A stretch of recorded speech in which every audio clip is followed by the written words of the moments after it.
Hello, hello, hello, and welcome to episode 90 of the Rent to Rent Success podcast. I'm so excited to have with us today Elliot Kay. He is a man who can help you do more with your words. He can help you speak, influence, and sell. And I met Elliot a few years ago. I love what he does, and I can't wait to bring all the nuggets that he has for you. He is MD of Speaker Express UK. He's the head Giraffe, and we'll be finding out more about giraffery a bit later in today's interview. He's a contributor to Expert Profile magazine.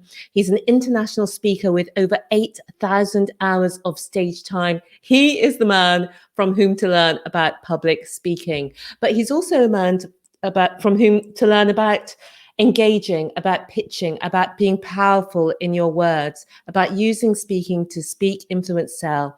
He's best-selling author of over 4 books. One of them is called Speak, Influence, Sell. The latest one is called Speak, Influence, Sell. And he's also host of the Voice for Good podcast. Welcome to the show, Elliot Kay. Thank you. Thanks for having me, Stephanie. It's fun to be here.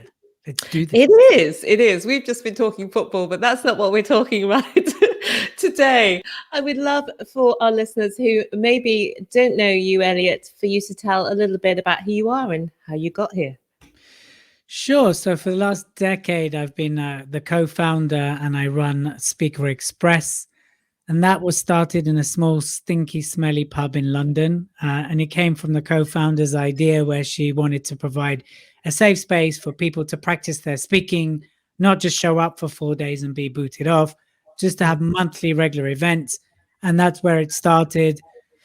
And then since then, it's grown. It's been around now for over a decade. And we've served well over 1,000 entrepreneurs. And we have clients globally in America, in Thailand, all over the place in Canada as well. And what we specialize is in really helping business owners and entrepreneurs and investors and CEOs to really use speaking as a positioning and marketing strategy, as well as using it to pitch and gain business. Before that, I was in the corporate space. I worked for the likes of TalkTalk, KFC, Pizza Hut, Waterstones, designing their customer service trainings and experience. I got known very quickly for being able to design customer training, which was in line with the brand and the brand values. And that's what I've been doing. And then I left and I ran a coaching business. I used to be known as the coach with a hat, and I used to run a seminar called Power to Succeed. Then I moved into strategy to strategically help coaches, trainers, consultants, and speakers to build businesses up to $1 million. And then when I was 42, I woke up on my birthday, literally on my birthday, with really bad depression. Don't know where it came from. Don't know how it happened. And that lasted for months. And then when I came out of that, through some amazing work with a spiritual teacher, I realized I was out of alignment with my purpose, with my passion, with my why. So I decided to wind down the strategy business and move full-time into Speaker Express, which I'd always co-ran, but it wasn't my main focus. Now it's my main focus. And I have done for the last 3 years. I've got 2 investors in the business. I've got a board to answer to and a vision to open up globally, different cities across the world. Yeah, it's big. I didn't know I thought you were much younger than me. So there's so much I could have asked you about that, but I'm just like, what? He was 42. So I'm so glad you think I'm younger than you. That's so nice. Thank you. Yeah, I did. So for people who are getting started in rent to rent, one of the most important things is being able to persuade other people, being able to influence people with your words. And that may be landlords who you want to work with. It could be investors who you want to work with you. It can be letting agents.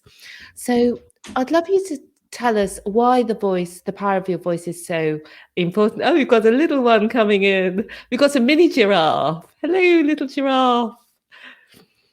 For those of you listening, Elliot's little girl has come to join us, and you can check this out on the YouTube channel. We've got the videos. So say hello quickly. Say hello. Hello quickly. You're gonna wave quickly. No.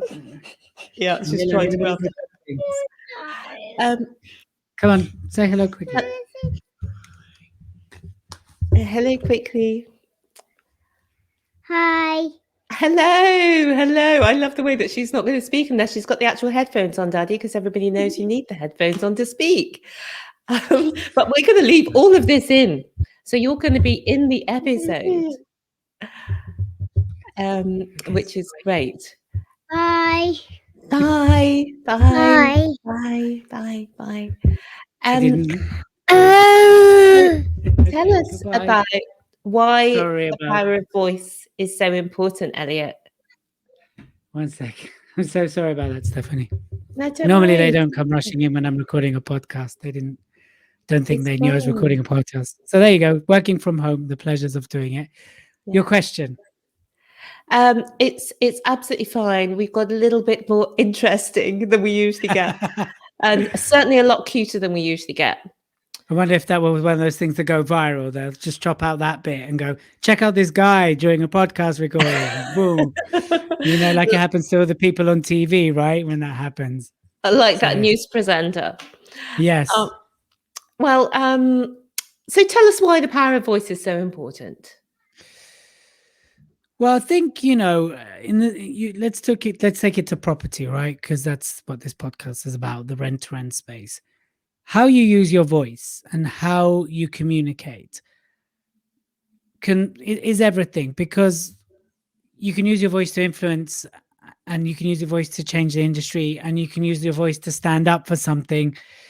And, you know, like any industry, the property industry has the good guys, it has the bad guys, it has the good people, it has the bad people, it has the people that sell a pipe dream and deliver lead, right? And then there's those who generally are working very hard to provide amazing stuff, and they can often get left behind because they're not using their voice effectively. So by using your voice effectively, that can mean that you can stand out for the right reason, you can stick your neck out, you can be more giraffe, but you've got to do it in the right way, right? And a lot of people are so focused on sticking their neck out in the wrong way that yes, you get spotted, yes, you get noticed, but you know, eventually the earth comes crumbling underneath your feet because you get found out and you lose everything. So the use of your voice is essential. And we're not just talking about speaking, we're talking about how you communicate, how you use your voice. And especially in a place where you have to work with landlords and you have to work with estate agents to hand stuff over, how you communicate and how you use your voice is everything.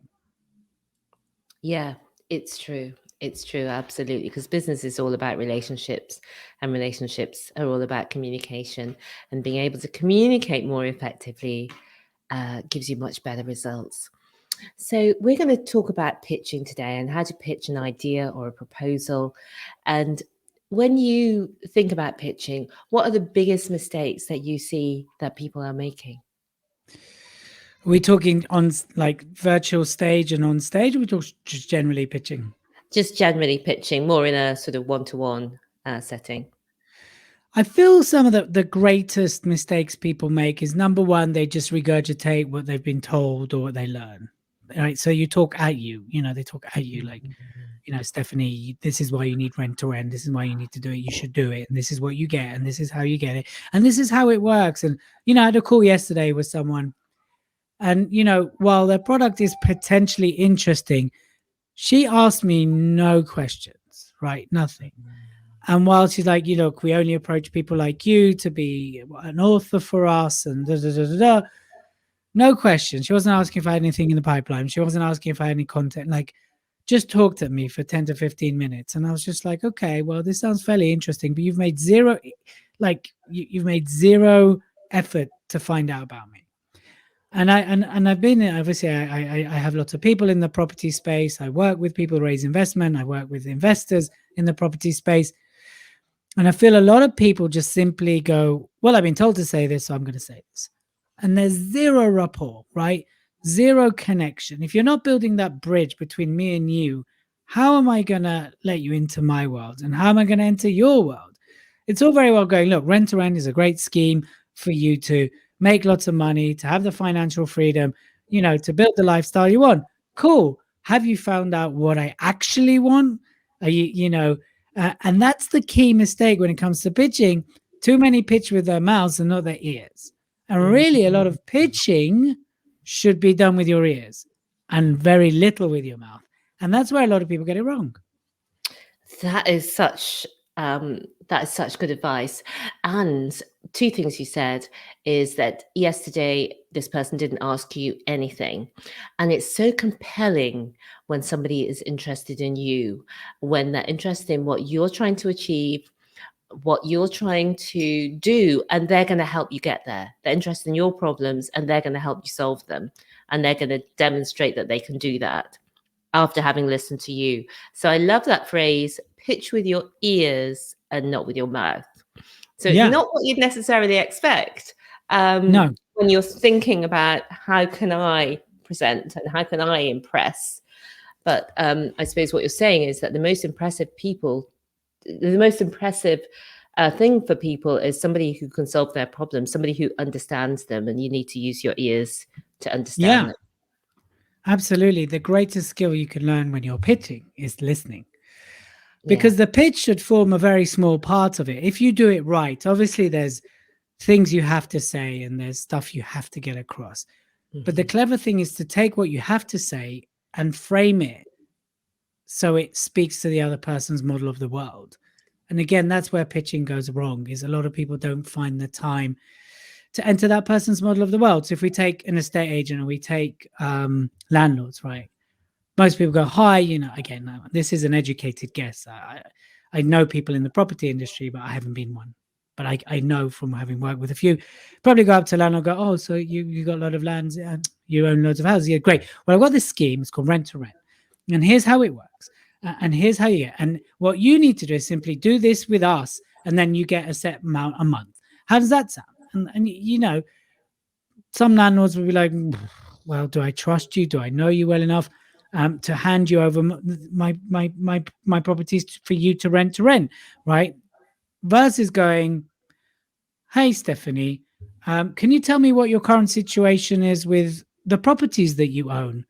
Are they rented? Are they not? How are they managed? Are you happy with those people?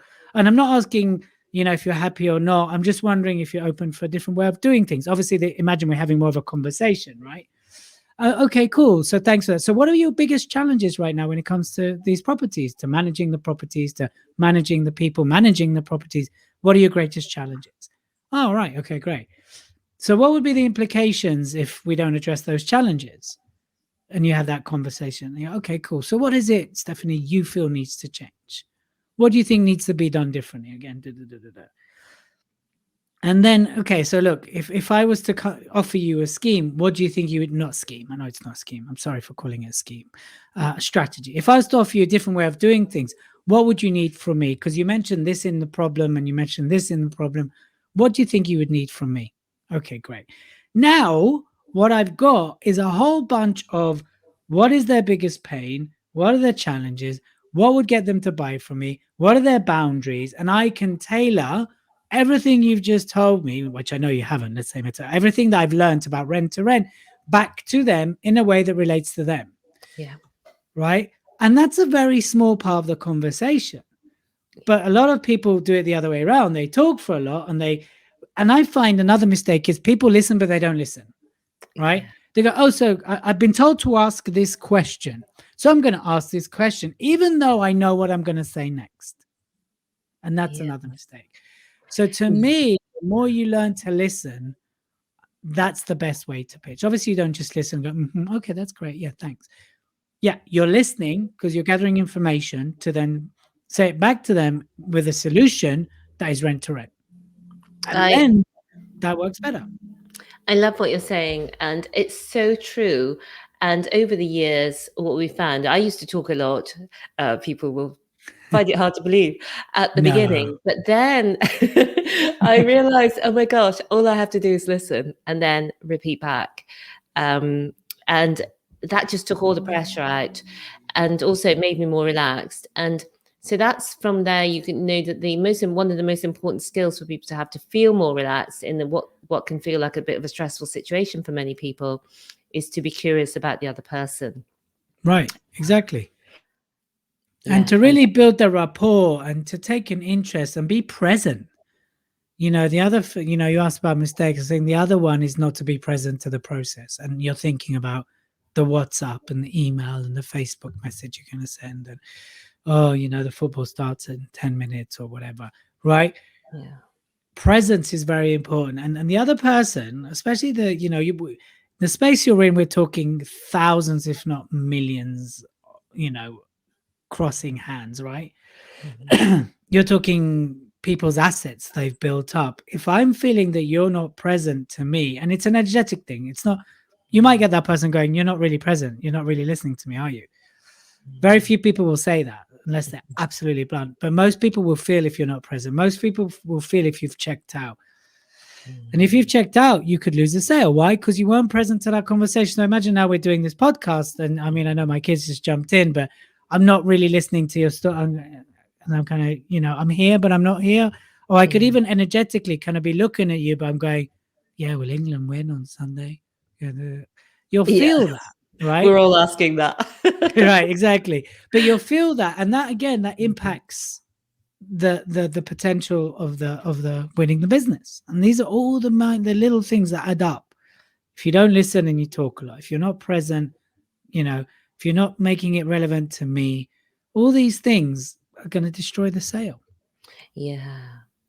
I just think it's so true. And the crux of it is to be present, to really listen so that you can solve the other person's problem in your pitch. And for those of you in Kickstarter, we have got all of those questions, the curious questions that really work within the program there. So pitching, we've talked about the biggest mistakes that people make, and you've told about the things that people really ought to be doing. Is there something that we haven't talked about yet, which is the number one thing which most people are not doing that you can help us with, Elliot? I think the number one thing we have to circle back is to listen, right? In terms of the other number one thing, so number 1.20, Yeah. I think has got to be doing the research beforehand. Mm-hmm. And I think this is more for people who get comfortable because they kind of know their thing. Like, I know I've got this. And there's nothing wrong with that. But the number one thing that can give you that bite, that giraffeness, that standing ahead, is if you do a bit of research on that person up front. Mm-hmm. There's nothing better than suddenly dropping something that person didn't think right? Yeah. And you go, oh yeah, obviously if it's not, don't come across stalkery, like, oh yeah, 2:00 you did this. It's like, versus, oh, I just noticed you went here, and I noticed your company vision, or I noticed just 2 or 3 little bits that you can drop, just like boom, subtly, and they go, oh yeah. And the amount of times when I've done that in pitch situations, and they're like, oh, you've done your research, and that immediately again elevates you to kind of stand out. I remember I did that. I've done it a few times, but a few times it stands out. And I remember I was pitching for this contract in Barcelona a while ago. And what I did is I sat on their website, I read some bits, and I just looked at some things that went on. And the guy was interviewing me. Obviously, I was giving the right answers. And here and there, I'll just drop little bits, like, a bit like X that refers to the website. And I noticed you got this client, so they like this. And he went, I've spoken to 10 companies and no one has showed me that they did any research the way you did. They might have done, but no one actually did. And I ended up winning the contract. So it's all those little bits. And that's probably the number one thing people don't do. Even if they're a private landlord, there's something about them that you can find out. Just spend 10 minutes looking at their LinkedIn or their Facebook or there's no way you can't find out about people these days unless they're a hermit and they're absolutely not online. And if they have a portfolio, if they're an estate agent, there's stuff you can find out about them. It's not very hard. People won't do it. People won't do the little bits that matter. Yeah, that is a brilliant one. So number one, listen, and number two, research. Yeah. I would love to know, because I can really see the value in going deeper with you and learning more about these techniques, because for many of our listeners, it's not only for these one-to-one situations that they'd like to do, but they would also like to, speak on stage and speak on bigger stages about some people have got different businesses. Some people would like to promote their property businesses.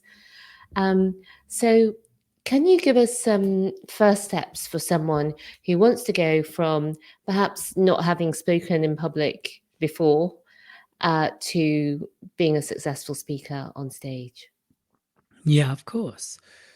So for me, it all starts with your why, right? What is your why? Because unless you've got a big enough why to put yourself what you could go through becoming a speaker, just will knock you off your feet, right?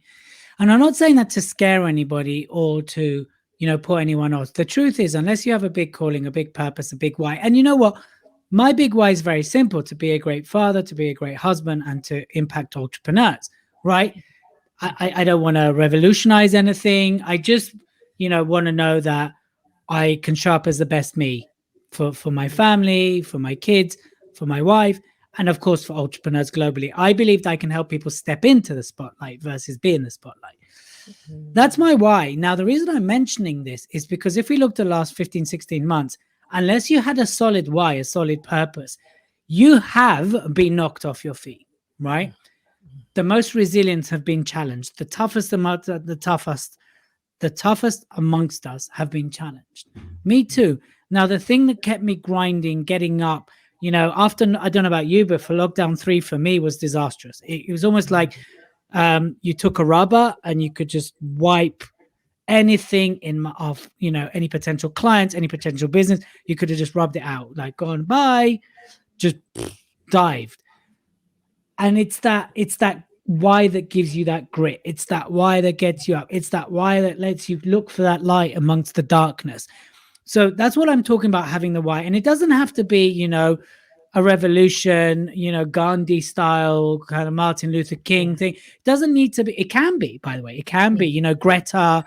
It can be that level if you want. But it's got to be beyond you. So that's the reason I talk about start with the why, right? The first thing I look at when I work with someone, it's why. If it's ego driven, fine, you'll get so far, and then you'll either be burnt out or you'll give up, right? Because as you know, Stephanie, as a speaker, and I know I've interviewed you on my podcast, right? Yeah. To put yourself out there, to expose yourself, unless there's a strong impetus behind you, can be disheartening, because you'll do some talks and it'll be brilliant and people will love you. And then you do some talks and you're a bomb. And then you do one talk and there'll be that one guy or that one woman who keeps shouting stuff. And, unless you have that spine behind you, right, you will simply get thrown off course. So that's why I'm talking about the big why. So that's the first thing we do. The second thing to kind of get going, I would highly suggest, is learn a solid structure, because a structure gives you freedom. A structure gives you freedom to express yourself. It gives you freedom to go off course and come back on course, right? And a lot of people are like, no, I just want to be in my flow. I just want to let it go. I just want to show up. And I have a very successful property portfolio, so that automatically qualifies me to be a great speaker. That's not true, right? And unless you have a solid structure that guides you how you lead through the talk, then you're going to waste a lot of people's time. You're going to overrun. You're going to lose course. You're going to veer off. You're going to talk blah, blah, blah, blah, blah, which you think is interesting. Remember, I talked about the rapport, but the audience doesn't. And that's the other thing. So why structure is important, and then learn to deliver with impact, right? The thing is, it's a skill, right? It's a skill that anybody can learn. It's not for the chosen few. It's not like, oh, Stephanie was born in that line, therefore she's in that line, which means she can speak, but I can't. No, introverts, extroverts, shy people, not shy people. Everybody can speak. It's a skill, just like going to the gym, just like running. We can all do that, right? Some are better than others. Some have more charisma than others, but you can learn it. So to be impactful, it is worth investing in that, because by being impactful, you become memorable, and people remember how you make them feel, not what you said, right? And the more impactful you can be, the more memorable you can be, the more you raise your profile, the more people want to work with you, the more people want to work with you, the more you grow, right? The more your business grows, the more you start to do what you want to do, the more impact you want to make. I know behind your journey with rent to rent is a greater calling, is a greater why, right? It's not just about let me build this, let me sell this, that. You've got something way behind that, because I remember your story from the podcast, right? And that's what I would say to get going. Sure, you need to deal, if it's a nerves thing, you can deal with that, right?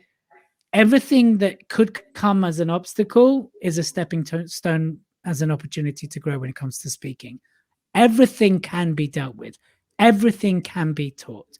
There's certain things in life that you that can't be taught. Like there's a lot of things I can't be taught. It's not that I won't, I just can't learn them. It's just not in my brain capacity. When it comes to speaking, you can be taught anything you need to learn along the way. So to get going, have a big why, learn a solid structure, invest in being impactful, and you'll be a memorable speaker. I love that. And I love the way you summarized it at the end, having the why, having the great structure, and delivering with impact. And you mentioned there your Voice for Good podcast, which I was a guest on. And I just highly recommend it to anybody who's thinking of being a speaker or just loves a good story. It's a fantastic podcast. So do check that out. The other thing that you've talked about a few times is standing out. And we know that you are head giraffe. So talk to us a little bit about why you've got giraffery in your business. It's a great question. I like to tell you that it's my favorite animal, and I know all the different types of giraffes there are, but that is not the case at all. It's very simple. What happened was last October, before lockdown 2, we were doing some research with the database. Obviously, we'd come out of the first lockdown. We just wanted to understand where everybody was. So we did some research with the database. We sent out a quiz, and actually we got quite high uptake. And people listed their biggest challenges. And a lot of it was standing out from the noise, being seen, being heard, using my authentic voice. And I had this giraffe right here, this Gigi. There you go. Named it. And I went, you know what? I was talking to Claire, who did my content at the time. I was like, Claire, I think everybody wants to be more giraffe, like that. And she went, that's brilliant. That is our marketing message. Be more giraffe, stand above the rest, stick your neck out, be bold, be brave, be heard for the right reasons. And that's what started it. And now, like a lot of people on Clubhouse and various places, not just Clubhouse, just know me as the Be More Giraffe person. I'm about to release a book called How to Stand Out as a Speaker and Be More Giraffe. It's a fun messaging, but a serious undertone. And yes, I've done things dressed as a giraffe to make a point, but I don't want to get known as the giraffe guy. That's not why I've got this messaging. But that's what hashtag Be More Giraffe is all about. It's about sticking your neck out, standing out and above the rest, being seen, being heard for the right reasons. Yeah. And that's really what and I'm head giraffe because I came up with the concept. I give myself the title, head giraffe. I'd love to have lots of other giraffes in the business, and we can start to build with that. But it seems to be becoming more and more of a thing. There's this guy in America who I actually met through, now we've met online, but he's an agent. He's a speaker agent. He comes to our rooms a lot on Clubhouse. And he almost got thrown out of Disney Zoo for wanting to take a picture of a giraffe to send to me. And when he took the picture, he dropped the phone. So he tried to reach in and he got in trouble over that. Then he had to explain to his kids why, because there's a giraffe called Elliot, you see. So he's trying to get that picture. And so he dropped his phone and got into trouble. And like he had to explain to his kids why he wanted so much to take a picture of a giraffe. The other week, someone sent me a mug with a giraffe on it. And it just says yum on it. Like people are definitely like tagging me in things to do with giraffes. Helen Chorley, every time that you came into the room when we interviewed her, another property investor, every time she sees a giraffe, she'll send me a picture or go, I thought about you today.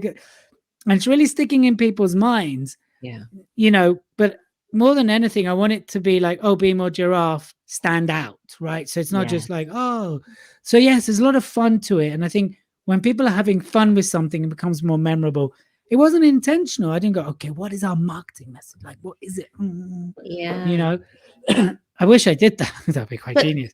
But that's one of the things that you just instinctively do and that you help people do who work with you, is that you help them stand out from the crowd, cut through the noise in our busy world. And I know that you have some amazing freebies as well for people if they just want to take the first step. tell us all about the Speaker Express scorecard. Yeah, so what that is, it's in essence, it's an influencer quiz, right? And we put together lots of questions, and then it works out where you are as an influential speaker, right? So it goes, do you have this? Yes. Do you have this? No. How could you do this? Yes. If I called you tomorrow and like you got 20 minutes, could you deliver a talk? All these kind of questions. And what it does, it gives you a personalized score at the end. And then you can download this 18-page report, which tells you what you can do about it. And it's full of tips. So it's all implementable tips. It's not like, hey, here's your report. Sign up to this. And sign up to, the next page is sign up to this. Oh, why do you sign up to that? Sign up to this. 18 pages. No. It's like, here's what to do about confidence. Here's some practical tips and advice. Boom. And that's what that's about. So that's the scorecard that we are happy for you all to do. Just, for transparency, you will get emails if you do, but you can unsubscribe straight away equally. So you can just get the report and disappear. I'm more than happy for that. If I've served you, that's great. The other thing is I'm willing to offer all of your rent-to-renters, success podcasters, if they just drop me an email, then I'm happily send them a copy of my book, Speak Influence Sell, while stock lasts, because I only have a few here. I'll send a free copy. And I won't add you to anything. I won't send you anything else. You'll just get a copy of my book, and that's it. And then, That's fantastic. I love the book. It's very good. You do, haven't you? Yes. And you sent me Rent to Rent, didn't you? I think I did. Yes. You did. I think you did. I have to check. Yeah. So first of all, I just want to let people know who are listening on the podcast that the place to go to get the scorecard is Speaker Express Scorecard.co.uk, and we'll also put a link in the show notes. And that's a great way for those of you who maybe you've started doing public speaking and you just want to be more giraffe about it. Yeah. And also get some of those techniques. We've heard the tip of the iceberg today from Elliot. There are lots of ways to just become much more strong in your speaking, much more powerful in your communication and your ability to speak, influence, and sell. And then the other thing that that's been offered, and I would love it if you could please leave a review for the podcast and send a screenshot to hello@speakerexpress.co.uk. And remember to include your name and postal address. And yes, Elliot will then send you a copy of the book. So, Elliot, thank you so much for coming and joining and delivering such immense value. Is there anything that you'd like to say just as we're leaving? Yeah, I'd like to say, first of all, come on, England. Yes. As this is being recorded. The other thing I want to say is, listen, if you're not standing in your spot, someone else is, right? If you're not out there using your voice for good, someone else is using their voice. And I bet it's not as good as you could do it. So it's more of a calling for you to really step up, stand out, claim your spot.